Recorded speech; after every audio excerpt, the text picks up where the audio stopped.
both of you are living on autopilot. Yes. More like, so you're not really touching base with each other, but you can't continue on that level for a long time, for marriage. Hi there. Hello. Thank you for joining us. I am Chidi Akunna. And I am Victor Akunna. Okay, so today we'll be considering 5 reasons spouses stop being romantic. When we say stop being romantic, it suggests that a spouse used to be romantic. Yeah. Okay? We would start this discussion without flagging up our favorite definition of romance, which is the little but consistent things you do on a daily basis in pursuit of your spouse's heart, attention, and happiness. As we go through this, you would see why this definition is really crucial to what we'll be talking about. Because a lot of people out there have their definitions of romance. You Google the word romance, you will find the definition. But if you sit down for a moment and think about this definition, the little but consistent things you do on a daily basis in pursuit of your spouse's heart, attention, and happiness. Okay, just think about it for a moment. Okay, and then let's talk about this. 5 reasons your spouse stops being romantic. It means, going with our definition, that you used to probably go out and return, and your spouses would, have some wowzers waiting for you. Yeah, it means that sometimes your spouse would, just sit down there and get creative and do something that you look at and you're like, oh my goodness, where did you plan all that? You see, something that catches your attention, something that catches your heart, makes it beat again, something that makes you feel on top of the world. Now that thing stops. And when we say this, some people may be querying, oh please, that's for young couples. Save me that stress. But this is for any couple. Absolutely. In any phase of life. Absolutely. Now let's just think about it. I'll give you an example. I'm a mom.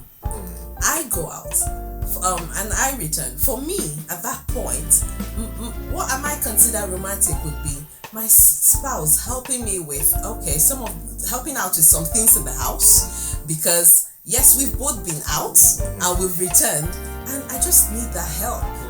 Do you see? So for me, at that point, that's romantic.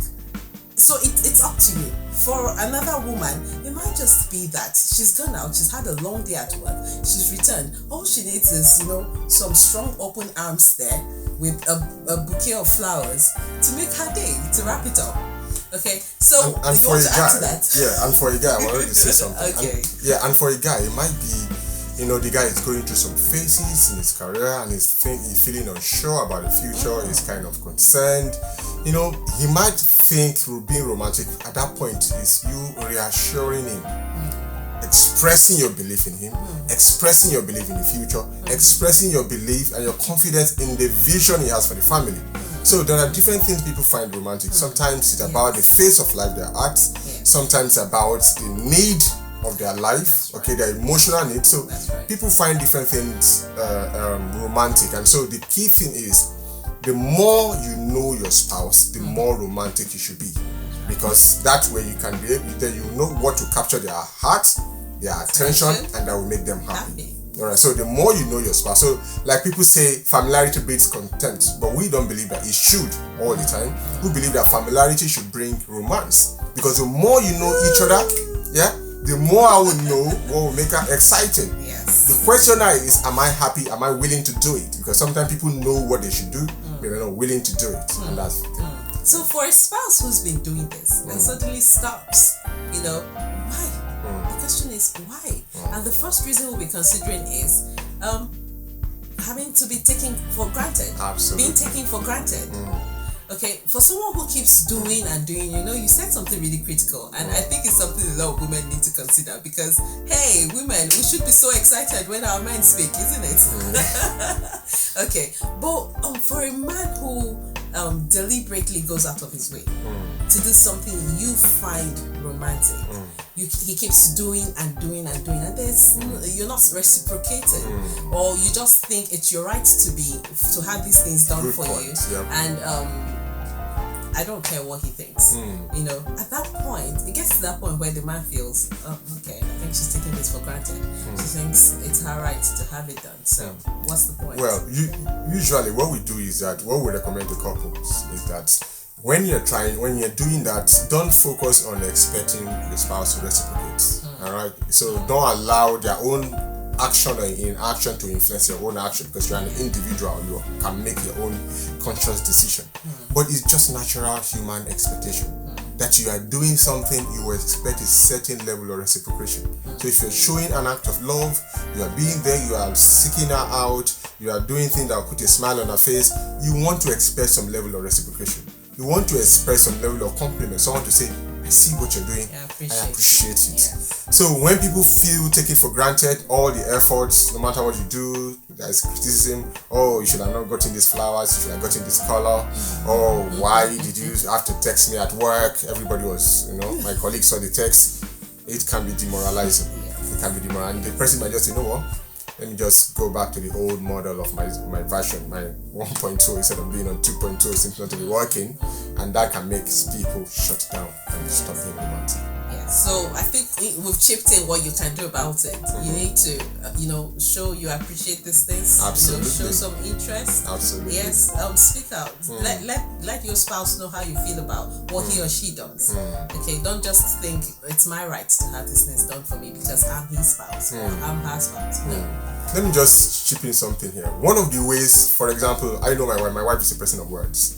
So one of the ways you can do that, if you know your spouse, you know your wife's strength, is, discuss, probably in the midst of her friends, discuss how valuable, how what she's doing is making you excited, how it's helping you to improve your life. So do something that will make emotional deposit, what we call emotional, I think it was Stephen R. Covey that came up with the concept of emotional bank account.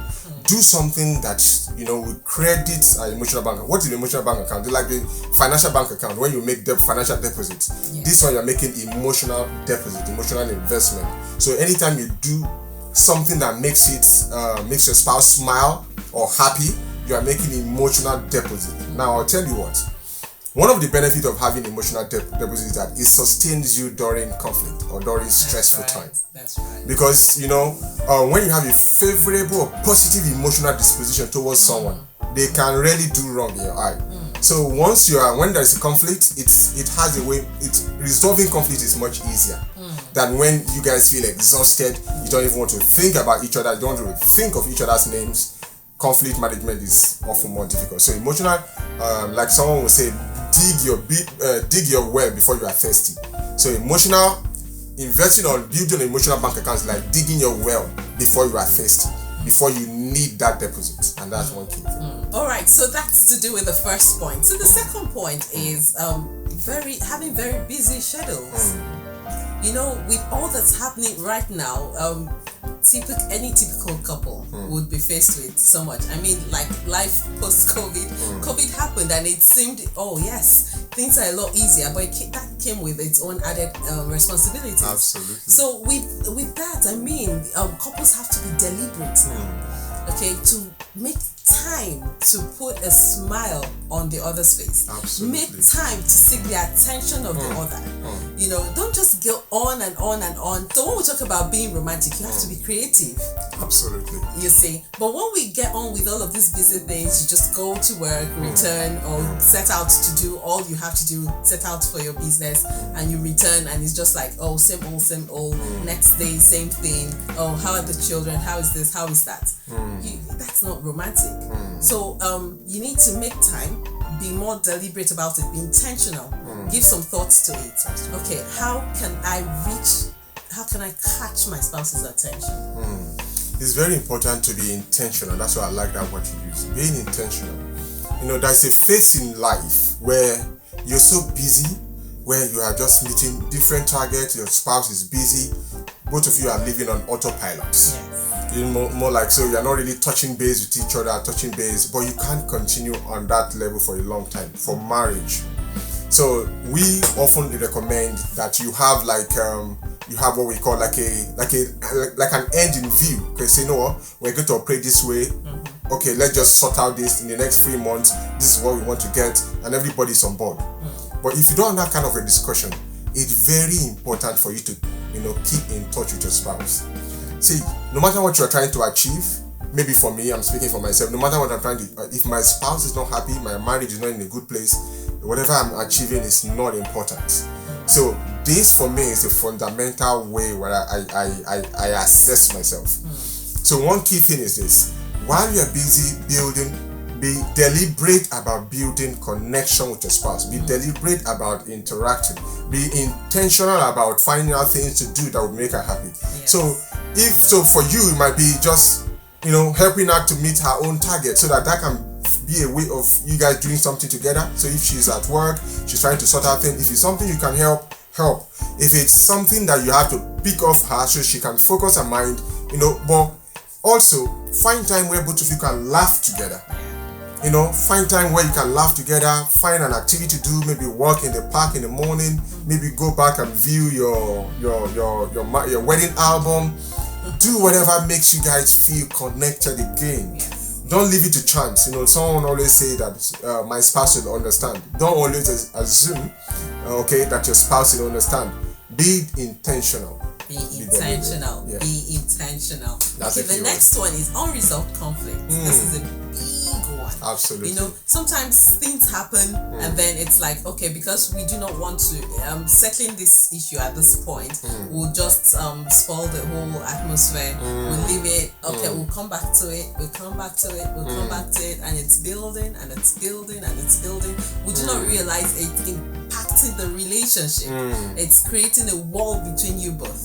Okay, and unconsciously, you just carry on, and then you start wondering, he's changed. She's changed. It's not the same. Absolutely. So when we talk about resolving conflict, often there are three ways you can address conflict. Who was that? Who put up that proposition? I think Jimmy Evans. Yes. Right?